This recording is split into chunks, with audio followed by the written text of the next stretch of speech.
Hi, my name is Carol and I'm here to testify. I was scrolling through Facebook and a friend shared on her wall a retreat, and all that caught my eye was the words retreat 16 Jan Jabalali guaranteed change. I forgot about it as usual, and a couple of hours later a thought kept coming back to my mind saying, go for this retreat, it's been a while. And as usual, the week passed by and I forgot about that thought. Sitting down in St. Mary's Church for Mass, after the Mass got over, one of the volunteers came across and actually a flyer was handed out to me, and I saw the same image and said again the same details of what was shared on that wall.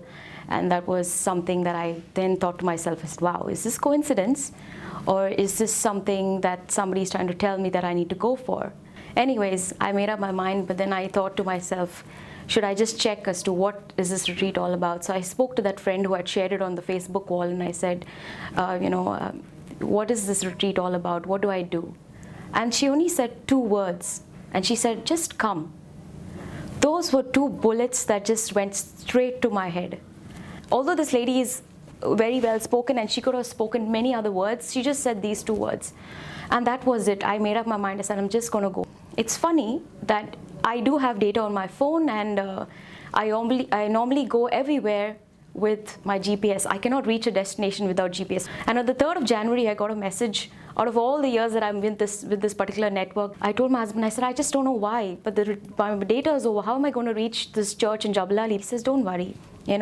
Just on your GPS, put in the coordinates, and even though you don't have internet connection, the GPS will still talk to you. It will be there as long as you don't redirect.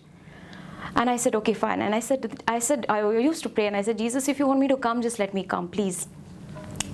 And I started my day on 16th of Jan. It was a Saturday. I went. I was all excited about what was going to happen. Little did I know it was going to change my life forever. I went there, and the last part of the direction was to take a right. And I was on the road that was completely connecting to Sheikh Zayed, and I was in the middle of nowhere, and it's telling me to take a right. There's absolutely nothing but just sand dunes. And I said to the Lord, I said, you want me to come for this retreat? You're telling me to take a right? This direction is just telling me to take a right, and it's a dead end. What do I do? And I started getting fear in my heart. And I said, Lord, how do I get there? And it's just 20 minutes left for that session to start. I said, what do you want me to do? I just said, let me just drive and drive and drive. And I said to God, I said, if you want me to come for this, just show me a sign. And 3 cars passed by with rosaries on the mirrors. And I said, these are definitely going to this retreat. So I said, fine, I'll just follow them. So I reached the retreat center, and I was very happy. So it was nothing short of a miracle, and I was feeling really good. So I sat there, and they sang the first song, and tears rolled out of my eyes. I was just crying and crying and crying, and my mind was telling me, why are you crying? But my tears just couldn't stop. I couldn't physically stop my tears as well. I'm trying to distract my mind, thinking of good things, nice things, and it just wasn't stopping. And it was so intense that every word of that song was like really, really painful for me to take it. I couldn't take it. But at the same time, my body became so heavy, I wanted to leave my seat because I wanted to run away from there. But my body was so heavy, I just sat there and cried and cried and cried. And I said, I don't care. I don't know anybody over here. I don't care. I'm just going to cry. And that's what I did. And then came this preacher who I never knew, I never met, never heard of him, obviously, because it's something that I never pursued. And I listened to him, and his English was fantastic. He made sense, and the sense was so good that everything he said was like as though he was talking to me. And it pained me, and it pained me, and it pained me, and I couldn't take it anymore. I was so happy when they announced the lunch break was there. I said, fine, 1 hour of relief.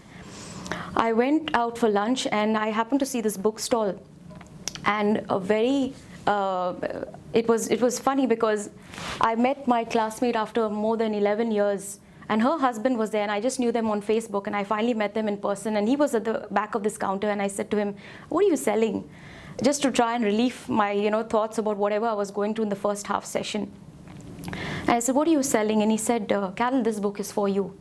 And he took out this book, and the book was very neat, and it very simply said, Personal Prayer by Anil Arana. Then I knew who this man was because his photograph was on that first page. I said, okay, this is Anil Arana. Anyways, I went back and sat for this retreat. And now, during the testimony of Anil, I tell you, it was one of my worst moments of my life. It was something that was like all my masks were like torn apart. Whatever identity I had for this world was like literally like a naked portrait or a blank canvas that had to be ripped apart to understand the layers that were underneath that. And everything he said in his testimony was what I did.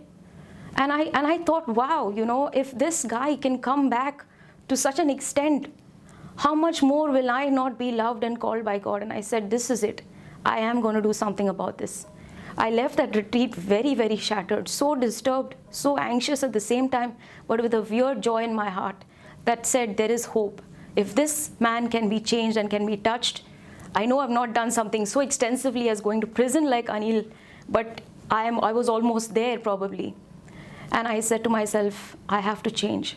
That book, the next morning, I said, I will just read this book. And I read it, and the first time, after being a Christian for so many years, I learned how to pray. I learned how to pray meaningful prayers, not just rattling the Our Fathers and everything. It was so meaningful. Again, I'm only crying and crying and crying. It took me 1 week of that personal prayer that I started off, that I only had tears and tears and tears. And after forgiveness and after everything that I did that was guided in his videos, I kept watching his videos because I was sitting at home doing nothing. I was watching Anil's videos from morning to night. Every time, instead of watching my other TV serials, I used to only put Anil's videos and watch and watch and watch. And there was so much of understanding and so much of meaning that went into my heart, that now I only pray that God only increases my love for him, nothing else. I don't want anything else for me.